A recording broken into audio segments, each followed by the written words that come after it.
10 of the wealthiest people to have ever lived. When someone says richest person, Jeff Bezos, Bill Gates, or Warren Buffett may come to mind, but that's just now. Historically, there have been people whose net worth has far exceeded that of the present affluent. Number 10, Muammar Gaddafi. When he was assassinated in 2011, Libyan dictator Colonel Gaddafi was worth $200 billion. That's almost 3 times as rich as Carlos Slim, the Mexican business magnate who ranked number 1 on Forbes' billionaires list, and 10 times that of King Abdullah of Saudi Arabia. Gaddafi's wealth came from control over African oil reserves for over 4 decades, and of course, the ruthless exploitation of his people. Like most rich eccentrics, Gaddafi had a penchant for fancy things like large chandeliers, liquor, and golden guns. But what really takes the cake is his solid gold, mermaid-shaped couch with a head that resembled his daughter. Number 9, William the Conqueror. The first Norman king of England and Queen Elizabeth II's ancestor, William I, the Conqueror, had about $230 billion in today's worth to his name. His riches came from the old-fashioned way, pillaging and grabbing land from the people of England. William acquired so much land that the wealth inequality in present-day England is attributed to him. English author Kevin Cahill says that just 160,000 families, that is 0.3% of Britain's population, own 70% of the land in the country. All of them are William's descendants. Number 8, Mir Osman Ali Khan. The 6th Nizam or monarch of Hyderabad in India, Mir Osman Ali Khan was so rich that he used an ostrich egg-sized diamond, the 5th largest in the world, as a paperweight. His wealth stood at about $230 billion in modern-day estimates. The Nizam was featured on Time magazine's cover in February of 1937 as the richest man in the world. He owned a fleet of 50 Rolls-Royce cars and nurtured a penchant for precious stones, jewelry, and women.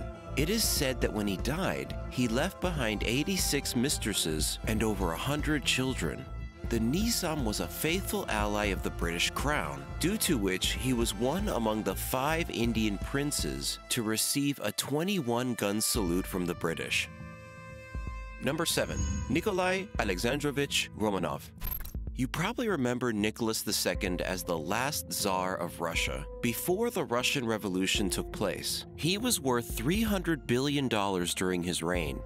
Nicholas II had a weakness for military uniforms. In 1910, he spent 20,000 rubles on new military uniforms that he could flaunt to friends and family. He also had a lavish train fitted to be much like his palace. The Tsar owned the world's longest yacht at 401 feet long. After he was canonized by the Russian Orthodox Church in 2000, he also had been called the world's richest saint. Number 6, Andrew Carnegie. The self-made billionaire Andrew Carnegie has a rags-to-riches story. Born in Scotland, he migrated with his parents to the United States in 1848. As an adult, he ventured into the steel industry and made investments in roads, bridges, and buildings. This left him with a net worth of $310 billion in today's worth. Carnegie gave away about 90% of his wealth, about $65 billion, especially towards education. His funds helped build about 1,700 libraries in the United States and over 800 in other countries across the world. He was a strong anti-imperialist, offering the government of the Philippines $20 million to purchase its independence from the United States in 1898. Number 5, John D. Rockefeller. The American oil king and founder of Standard Oil Company, John D. Rockefeller is thought to be the wealthiest American of all time. At the peak demand of oil and petroleum, Rockefeller controlled 90% of all oil in the United States. He had about $340 billion worth of assets. Rockefeller was so rich that when FDR signed the Revenue Act of 1935 to tax the rich, he was the only person in the highest income bracket. Rockefeller was also a dedicated Northern Baptist, serving as a trustee, clerk, and occasionally even as a janitor at his church. Number 4. Mansa Musa.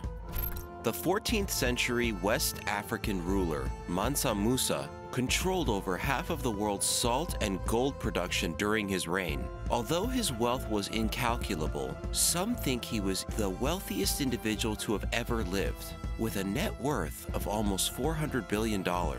He went down in history for his extravagant pilgrimage. He took 500 slaves who lugged 4 pounds of gold each, in addition to 100 camels carrying 300 pounds of gold. Musa spent it recklessly in Cairo and Mecca, causing gold prices to crash almost 20% in Egypt. Yes, he single-handedly devalued gold because he gave away too much of it. Number 3. Augustus Caesar. The first Roman emperor ever had a net worth of about $4.6 trillion. His empire accounted for at least 1/4 of the world's economic output then, and his personal wealth was about 1/5 of his empire. When he was in charge, he nearly doubled his empire and transformed Rome, institutionalizing the first police force and firefighting force. When he died, he famously said, "Behold, I found Rome of clay and leave her to you of marble." Augustus also owned the whole of Egypt at one point. Now that's a tough one to beat. Number 2. Emperor Shenzong of Zhong. Shao Zhu, or Emperor Shenzong of the Zhong dynasty, had control over as much as 30% of the global GDP at a time of prosperity and peaceful ruling in China.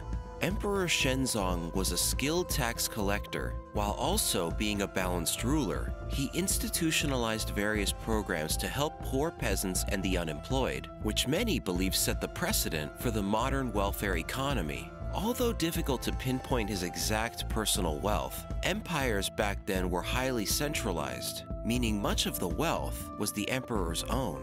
Some estimate his wealth was over $30 trillion. Number 1. Genghis Khan. Yes, you heard that right.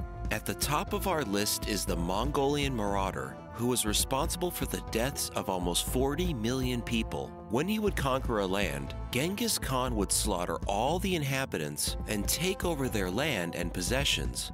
Although he did not have much in terms of liquidity, he owned almost 12 million square miles of land across Eurasia. These are valued at trillions today, some say as much as $100 trillion. Despite his wealth, Khan never built a single tomb, temple, or statue bearing his name. That's all, folks. If you were enjoying watching our videos, please don't forget to like, comment, and share.